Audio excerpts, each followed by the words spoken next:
തുറന്ന കത്ത് സായാഹ്ന പത്രത്തിന്റെ പ്രഥമ സാഹിത്യ സമഗ്ര സംഭാവന പുരസ്കാരം കൊല്ലങ്കോട് കാർത്തികേയന്.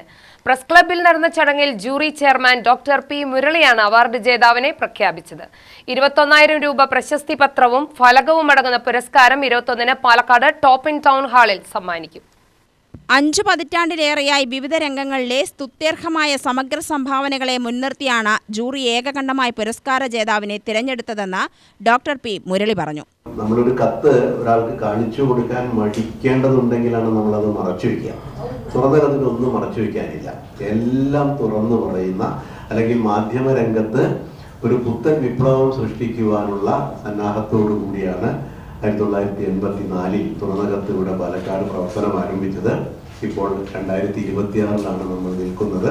തുറന്ന കത്ത് അതിൻ്റെ ചൈത്രയാത്ര അതിമനോഹരമായി തുടർന്നുകൊണ്ടിരിക്കുകയാണ്.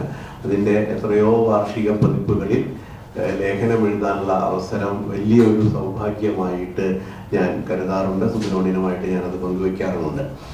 ആ തുറന്ന കത്ത് എന്ന് പറയുന്ന പത്രം ആദ്യമായിട്ട് ഒരു സമഗ്ര സംഭാവന പുരസ്കാരം നൽകുന്നു. അതൊരു വലിയൊരു നേട്ടമാണ്. ഒരു മാധ്യമ പുരസ്കാരം എന്ന് പറയുന്നതിനേക്കാൾ ഉപരി എല്ലാ മേഖലകളിലും മികവും അതിൻ്റെ ഒരു ഗരിമയും അതിൻ്റെ ഒരു വലിയ മൂല്യവുമൊക്കെ പ്രകടമാക്കിക്കൊണ്ട് നിൽക്കുന്ന ഒരു വ്യക്തിത്വത്തെ കണ്ടെത്തി അദ്ദേഹത്തെ അടയാളപ്പെടുത്തി അദ്ദേഹത്തിന് വേണ്ടുന്ന ആദരം സമർപ്പിക്കുക എന്നുള്ള ഒരു ഔചിത്യപൂർവകമായ പ്രവർത്തനമാണ് തുറന്ന കത്ത് ഇവിടെ കാഴ്ചവെച്ചിട്ടുള്ളത്. Professor P A Vasudevan, Padmagireeshan എന്നിവരടങ്ങിയ സമിതിയാണ് അവാർഡ് ജേതാവിനെ തിരഞ്ഞെടുത്തത്.